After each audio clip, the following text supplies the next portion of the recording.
Assalamualaikum warahmatullahi wabarakatuh. Perkenalkan, nama saya Muhammad Naufal Asidik, jurusan Tarbiyah, Prodi PGMI semester 2. Di sini saya akan menjelaskan tentang landasan biologi pendidikan. Baik, apa itu landasan biologi pendidikan? Biologi sendiri adalah ilmu yang mempelajari makhluk hidup serta proses kehidupan.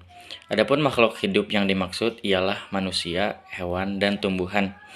Landasan biologi pendidikan adalah suatu titik acuan untuk mengetahui bagaimana perkembangan biologis dan karakteristik biologis peserta didik dalam hal pendidikan.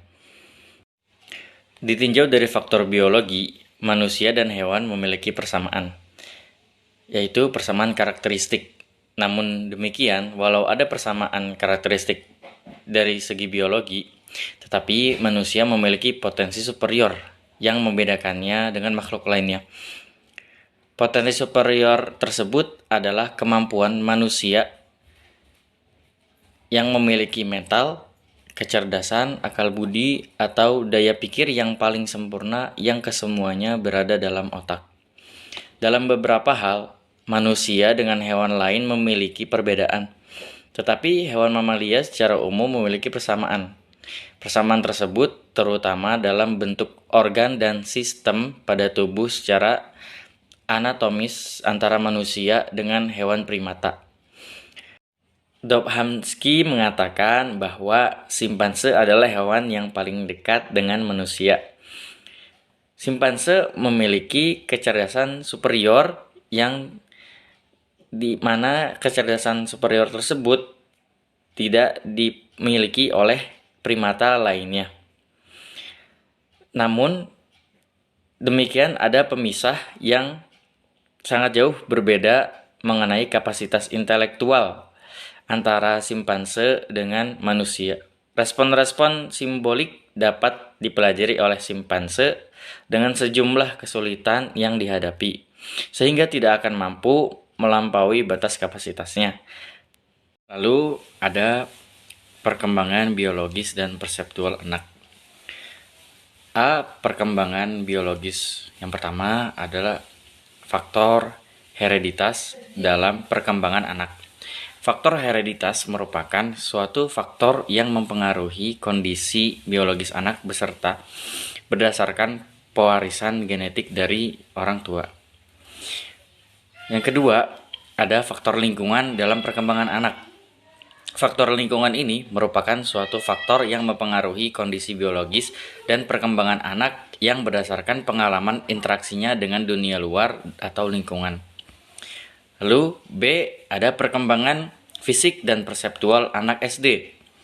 Yang pertama, perkembangan fisik anak sekolah di Indonesia pada umumnya berada pada rentang usia sekitar 6-12 tahun. Dalam psikologi perkembangan rentang usia tersebut lazimnya disebut sebagai masa anak atau middle and late childhood, yakni suatu fase antara masa kanak-kanak atau early childhood dan masa remaja adolescence.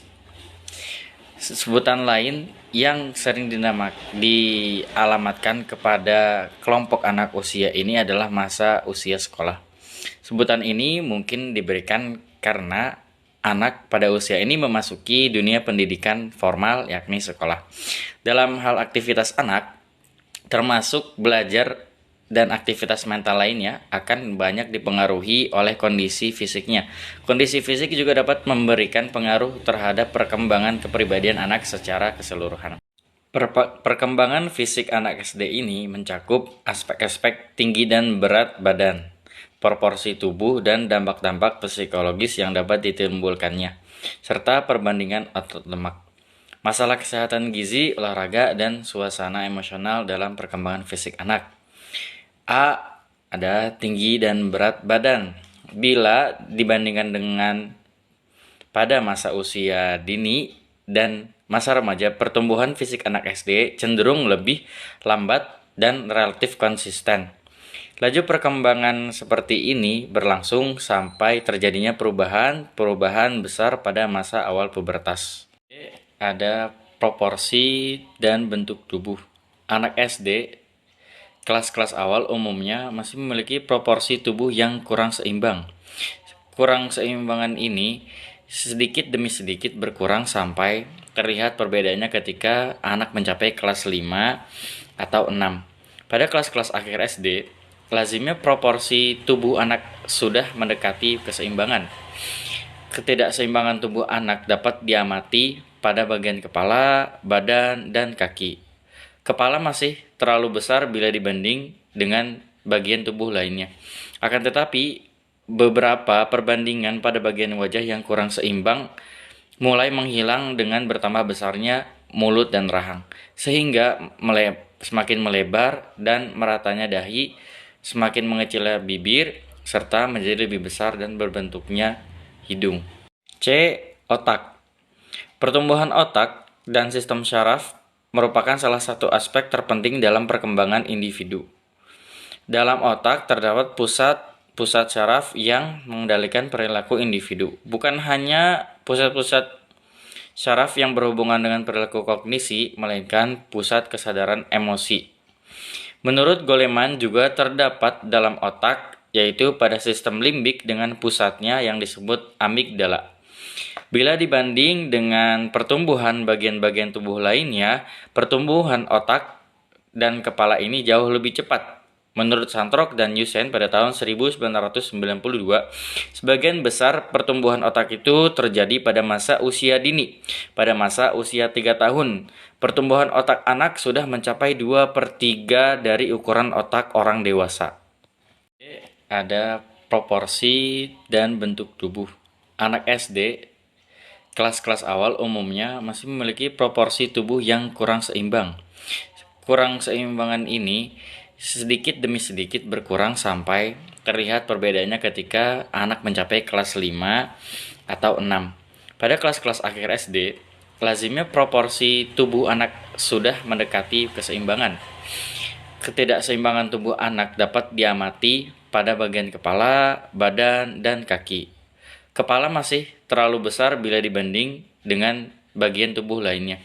Akan tetapi, beberapa perbandingan pada bagian wajah yang kurang seimbang mulai menghilang dengan bertambah besarnya mulut dan rahang, sehingga semakin melebar dan meratanya dahi, semakin mengecilnya bibir, serta menjadi lebih besar dan berbentuknya hidung.